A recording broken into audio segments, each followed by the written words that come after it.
Good morning. Time for our, get together on our groups this week. I apologize. I've been just really running. It's on me. Hopefully next week I'll be able to get this to you on time. I guess we're into our second, this will be third week, last test drive series. I understand, I guess not a lot of people have joined. I've tried mine to get them to start, several people I guess to start up, and it's just sort of a tough go right now.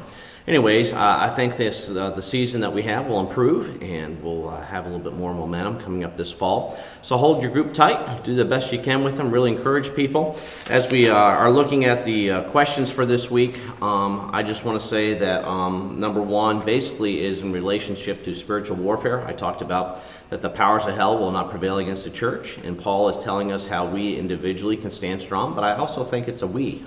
If you look at the book of Ephesians, it's a lot about the church. And so we are to stand, and we can, and it also talks about the enemy having the wiles of the devil, I guess, or Satan, and so he has some plans, some schemes, some various things like as we talked about last week. Bucket list, what's some things you'd like to do in your life just to get to know each other a little bit better? And that's the idea there. That's question number two. As I consider the idea of the church battling the power of hell, I feel, okay?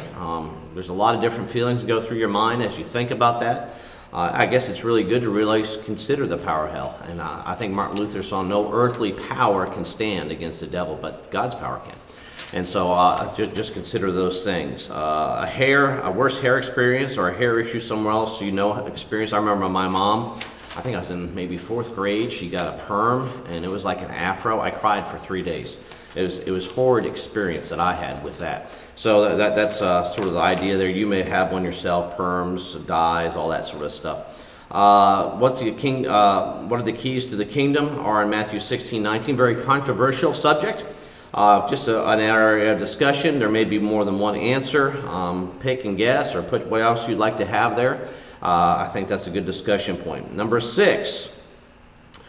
Peter confessed. What are some ways that we can confess Christ without using our mouth? And this is sort of a church thing, and this is what I want feedback this week. What did your group come up with that our church can confess to our community? And if you can work on that, that'd be great. That'd be awesome, and give me some feedback of different ways that we feel like we can confess. This is sort of how do we get outside our walls and do it, okay? And it's more than just talking about it. It's actually going and confessing with our lives. How can we do that as a core church? You may also want to look at individual lives. But if you could do the we, our mouth is the thing, and so there's a plurality there.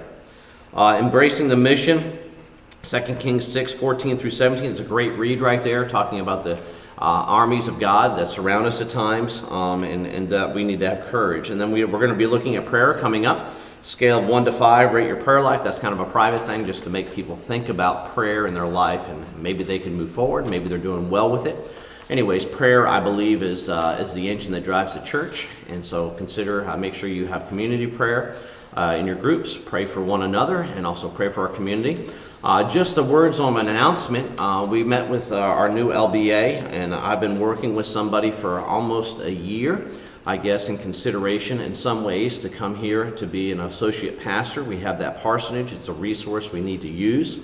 And so we have called the Aaron Paul family. He was actually here over Easter. His wife's name is Tina. They have 2 children, Sydney and Melina. M-E-L-I-N-A is her name, all right? It's a little different word, but Sydney and Melina, that's a boy who's 13 and a young daughter who is 9. No, she's going on 12. 11 or 12, no, let's see, 10, I'm sorry, 10. I'll get it right. But anyways, please pray for this family as they start coming. We want them to have a great time here. He's going to be doing the connection part, or he'll actually be doing these videos in the future and various things. They won't be here till June, but go ahead and introduce that to your groups. Let them know what's happening. I'll be talking more about it on Sunday. Hey, listen, I'm praying for you. If you have any questions, give me a call. I'm excited about all the possibilities we have, and you're one of the things I'm excited about. And it's because you are a great possibility. Thank you for everything you do.